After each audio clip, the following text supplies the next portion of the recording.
This is a drag. Just drag? It's a drag. You know, you can tell by how it drags. You can tell by how it drags. Welcome back to Ag with Emma. We're still in Minnesota. I don't know what day it is. I don't know what day of the farm tour. But we've got good old Chet Larson over here. Hello. And it's Thursday, by the way, the 24th. It's day 5. Okay. So we are going to get us learned about a couple Minnesota things. I know Zach already taught us quite a bit about planters and how grain systems work and all that. So hopefully, like always, we'll learn something new. Well, look what we got in here. More planters. More planters. We'll teach you a thing or two more about planting season. That seems to be the theme of this whole tour. So stay tuned. Let's go. So if you don't know Chet Larson, he is also on YouTube. Kind of a, very small time YouTube. Just kind of small. Just small enough to have like a puffy microphone. Yeah, the raccoon. It's the raccoon. Our dad calls it the raccoon. They farm in West Central Minnesota. Same kind of area as Zach. Right on the hump on the west side of Minnesota. Look at a map. We're on the hump that goes into South Dakota. Is that awkward enough? With Zach and Chet, they both farm differently because farms operate differently because they're different people. And 50 miles away from him, and the landscape is a lot different. So he's got a lot of hills, rolling ground, lighter soil. We're into heavy ground. Farm a lot different, a lot more. I think he does some strip tilling. We are conventional till. Our ground just needs it. It is so heavy that if you don't till it during the fall, you ain't gonna get it planted in the spring because you need to open that ground up, get sun.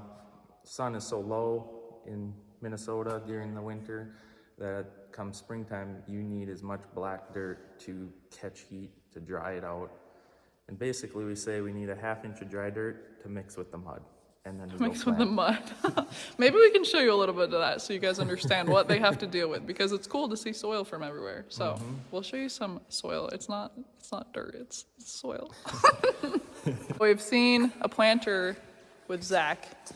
We'll flip it around. We'll give you the good old zoom out. Yeah, so we actually got 2 planters. So this is a corn planter. This is a 24-row, 30-inch spacing. Our soybean planter, which is on the other side of this tractor. That is also a 60-foot planter. They're both 60 feet. This is a 20-inch row planter for soybeans. We like the 20-inch versus the 30-inch for basically weed control because it gets to be canopy is the canopy is lower, canopy to cover the ground to suppress the weeds. The beans don't canopy till later in the season, so the closer the row is, yet you can drive between it for spraying and everything.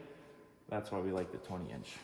I'd really like to have a 22-inch planter though. So that's the idea between 20 and 30-inch rows. The sprayer matches it perfectly, so we got a 120-foot sprayer, so we can get on our planter tracks whether we're in corn or soybeans, and our spacing on the tractors match up perfectly, and it works out pretty nice. When these guys plant, they have to go in front of a planter tractor with what they call a digger. A digger, also known as a field cultivator, but yeah, we like it here to be called a digger in Minnesota. Well, if we show you the soil or the dirt, you'll know why it's called the digger and not just a cultivator. That's right. It's heavy. This is the gumbo mud here. The gumbo. And it's got a little gravel in it because we're on a driveway, but it doesn't come off. And is it this consistency for most of your farm? So this is actually a little bit lighter. This is the mid-range. If we go north and west of here, it really, really gets tough. East of here, that's where we'd like to be, but land prices and rent is a lot higher in that direction. Because it's the good stuff. Competition, because yes, it is much more desirable ground. Soil types affect prices, they affect the crops you plant, they affect everything. So I just recorded a podcast the other day. The guy was like, the soil is the base of civilization. Yep. It literally is. Everything just comes back down to the ground. Here is an up close field cultivator digger. we can show you the little pieces and parts to this. So there's obviously wheels. Yeah, this is what you call a wheel. Are you It's sure? round, not supposed to be flat on the bottom. Generally round. And these, what do you call these? Are they shanks? Shovel, shank, shovel. Basically, this is to basically level off. So in the fall, like we talked about, we need to make dirt lumps, make it rough out there, cover up the residue. This is basically just to make that field flat so we can get the planters out there. Nice seed bed, nice and loose. It also dries out the ground. Like I was saying before, we need it to dry because otherwise you will never plant until summertime. So that is what we'll be pulling these behind our quad tracks right before planter. We try to go about a day ahead to allow that ground to dry. So that's the field cultivator, aka digger. The field cultivator. If you look at it, you got two of those right there, and then in the row over, they're at an angle, so it's like a triangle, rips through it. Yep. And then these ones are wider. So they're basically, if it's unfolded, they're every 6 inches apart. So that's another good point. Once the ground starts getting warm, the weeds start germinating. So if you get into the later season, you'll start getting little weeds. This takes them out. And then what do these do? This ultimately, this is a drag. Drag? It's a drag. You know, you can tell by how it drags. You can tell by how it drags. But basically, so the shovels will leave a ridge, and this just knocks it out. Knocks it all out. And those, yep, on both sides. And down there. Look at that. Okay, and this might seem silly to some of you, but I was just talking about this with Zach. I get intimidated by hoses, so this one also has hoses. Look, those are hydraulic hoses. And that's how you put the things down. What are you doing? I'm just showing the people what's up. Hydraulics make the wings go down so that you don't have to pull them down manually. You'd have to be stronger than the big Swede. Oh my gosh, that's a lot of muscles. It's a lot of something. So y'all saw, if you follow Chet, that his grain cart froze to the ground. So here's the grain cart. All the mud gets up in there and freezes because it gets so gosh darn cold up here. So actually, a lot of people that's a fun fact that we should talk about.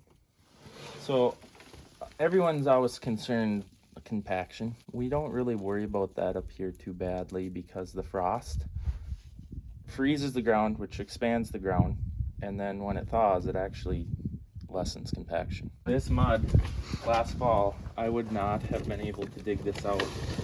It was so packed in there and gooey, and like this stuff here.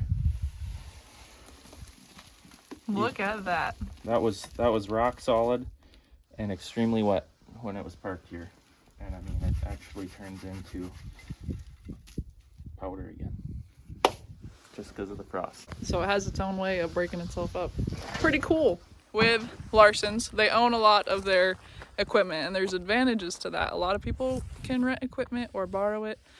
What is the advantage for you guys?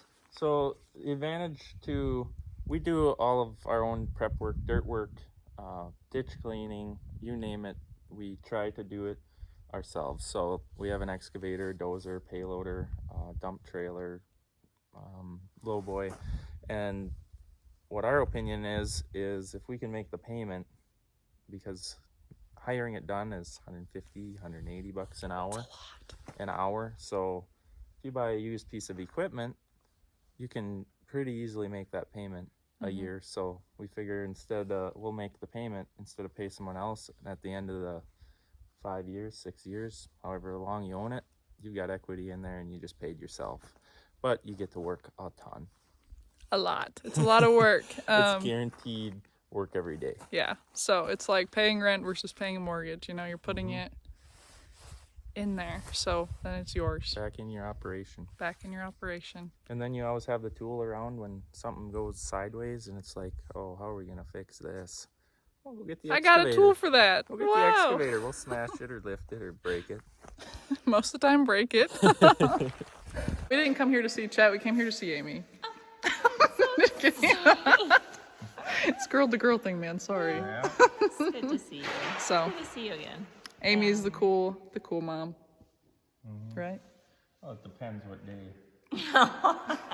Just getting to know each other. It's Yep. it's a privilege, I would say. It is. It It's really a privilege is. to be a part of this And community. yep, I'm blessed anyway. yeah, such a great group of people. Yep. Now we'll say hasta la pasta. That's what I always say. Hasta la pasta. Hasta Hasta la- la pasta, baby. Well, that wasn't the true hasta la pasta because editing Emma is back. I am splitting the content that I got with Chet into 2 pieces because of the similarities that I cover with Chet in part 2 are very similar to what I covered with Zach Johnson in part 2 of his content, which was also equipment tour and grain system storage stuff. So I'm super excited for you guys to see the similarities and also the differences in these operations, even though they're super close together, because that is why I do what I do, to show that farming is different and agriculture is, it's a puzzle and everyone contributes a puzzle piece and every puzzle piece is different. So I love this industry. I love doing farm tours. I'm never going to stop. If you're new here, make sure you like, subscribe, and let me know in the comments. And thank you so much for watching. Now we will say hasta la pasta, and I'll catch you on the next video.